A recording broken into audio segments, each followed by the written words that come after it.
Welcome to study अड्डा 2.0।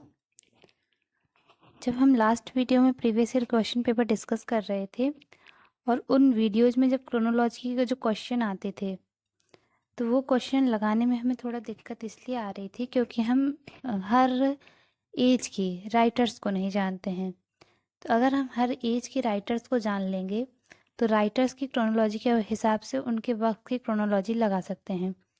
इसलिए इस वीडियो में हम जितने भी एज हैं ब्रिटिश लिटरेचर में उस एज और उस पीरियड ऑफ टाइम को जानेंगे।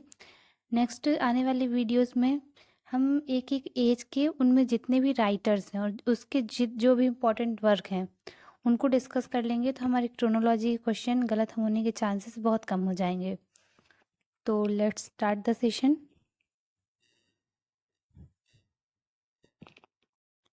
हमारा पीरियड शुरू होता है, ब्रिटिश लिटरेचर का हमारा पीरियड शुरू होता है ओल्ड इंग्लिश पीरियड से।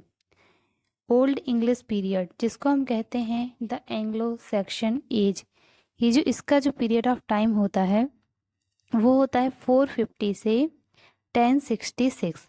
मतलब इस एज में, इस पीरियड में जो भी वर्क्स लिखे जाएंगे वो आएंगे ओल्ड इंग्लिश पीरियड में।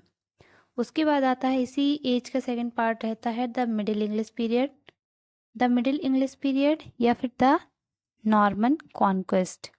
जब नॉर्मन ने यहाँ पे विलियम दी कॉन्कर ने ये जीत लिया था इस एरिया को, ब्रिटेन के एरिया को, तो उसको बोलते हैं मिडिल इंग्लिश पीरियड। इस एज का पीरियड ऑफ टाइम है 1066 से 1350। पहला है हमारा 450 से 1066, दूसरा है 1066 से 1350।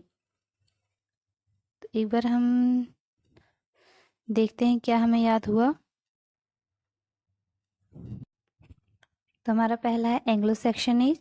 एंग्लो सेक्शन एज का पीरियड ऑफ टाइम क्या है 450 से 1066। उसके बाद है नॉर्मन कॉन्क्वेस्ट।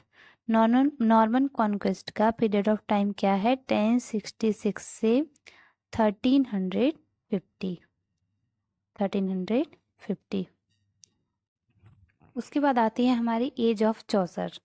नॉर्मन कॉन्क्वेस्ट के बाद एज ऑफ चौसर आ जाएंगे। इसमें चौसर जैसे राइटर आएंगे, इसकी एज रहती है 1350 से 1400। 50 साल का ये पीरियड रहता है 1350 से 1400। उसके बाद चौसर के बाद आ जाता है एज ऑफ रिवाइवल जो 50 ईयर्स का होता है। ये भी है, सॉरी, ये 150 ईयर्स का है एज ऑफ रिवाइवल, 400 से 1515 तक, 1550 तक। एक बार और हम इसको रिवाइज करेंगे। तो हमारी तीसरी एज क्या रहती है एज ऑफ चौसर। इस टाइम पे चौसर एक्टिवेट थे। चौसर, तो इनका पीरियड क्या है 1350 से 1400। उसके बाद है age of revival. Age of revival, revival का टाइम पीरियड क्या होता है 1400 से 1500, सॉरी 1500, एक मिनट, 1550 तक, 1400 से रहता है 1550 तक। तो हमने 4 एजेस पढ़ ली। पहला है ओल्ड इंग्लिश पीरियड, फिर हमने पढ़ा नॉर्मन कॉन्क्वेस्ट एज, फिर है चौसर, फिर है चौसर के बाद एज ऑफ रिवाइवल जो 1400 से 1550 तक चलता है। नेक्स्ट हम देखते हैं, इसके बाद आता है हमारा एलिजाबेथ एज। एलिजाबेथ, इस टाइम पे क्वीन एलिजाबेथ का रेन था। इनका टाइम पीरियड रहता है 1550 से 1600। इसी के बाद आ जाते हैं जैकोबियन एज और कैरोलाइन एज। ये जेम्स प्रथम का टाइम है, ये चार्ल्स प्रथम का टाइम है, सॉरी इसमें ये जेम्स का टाइम है। जेम्स के टाइम में 1603 से 1625 का टाइम पीरियड जो रहता है जेम्स प्रथम का रहता है। उसके बाद कैरोलाइन एज, कैरोलाइन एज का पीरियड रहता है 1625 से 1625 से 1649। तो 3 एज हमने कवर की इसमें, Elizabeth age, Jacobean age, Caroline age. Elizabeth age का टाइम पीरियड रहता है 1550 से 1600। 1603 से 1625 जैकोबियन एज रहता है। 1625 से 1649 का जो एज रहता है वो कहते हैं हम इसको कैरोलाइन एज। नेक्स्ट हम देखते हैं सिविल वॉर एंड एंटेगनम। ये जो सिविल वॉर होता है इस टाइम पे उन्हीं मोनार्की के बीच, और ओलिवर क्रॉमवेल आ जाते हैं शासन में। ये टाइम पीरियड रहता है 1649 से 1660 तक। इसके बाद रेस्टोरेशन एज आती है, मोनार्की रिस्टोर होती है। ये एज रहता है 1660 से 1700। नेक्स्ट जो वीडियो बनाएंगे उसमें हम हर एज के शासक के बारे में भी थोड़ा जानेंगे। उसके बाद है नेक्स्ट हमारा age of enlightenment age. Age of enlightenment जो रहता है 1700 से 1800 तक। एज ऑफ एनलाइटमेंट के बाद आ जाता है एज ऑफ रोमांटिक एज 1800 से 1850 तक। उसके बाद रोमांटिक के बाद आ जाएंगे विक्टोरिया एज रहती है 1850 से 1900।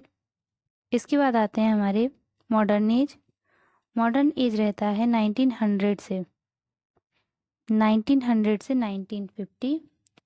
फिर पोस्ट मॉडर्न एज रहेगा 1950 से 2000 तक। तो ये हमने सभी एज कवर कर ली है। अब बस आपको हर एज की पीरियड ऑफ टाइम याद कर रखना है कि ये एज कब से कब तक थी। जैसे ओल्ड इंग्लिश पीरियड था 1450 से 1066, नॉर्मन कॉन्क्वेस्ट था 1066 से 1350। उसके बाद चौसर की एज थी 1350 से 1400। एज ऑफ रिवाइवल था 1400 से 1550। उसके बाद है Elizabeth age, Jacobean age, Caroline age. Elizabeth age रहती है 1550 से 1600।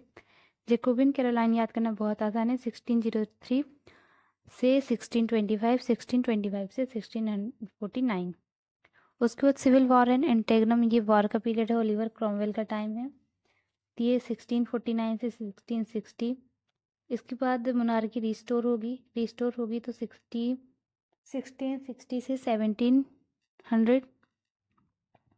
उसके बाद एज ऑफ एनलाइटमेंट आ जाएगा, मोनार्की रिस्टोर हुई, फिर एनलाइटमेंट आया।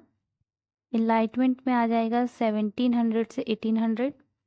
रोमांटिक एज आ जाएगा एनलाइटमेंट के बाद रोमांटिक एज 1800 से 1850। फिर विक्टोरियन एज के बाद आ जाएगा मॉडर्न एज, उसके बाद post modern age. I hope आप सभी को ये याद करने में आसानी होगी।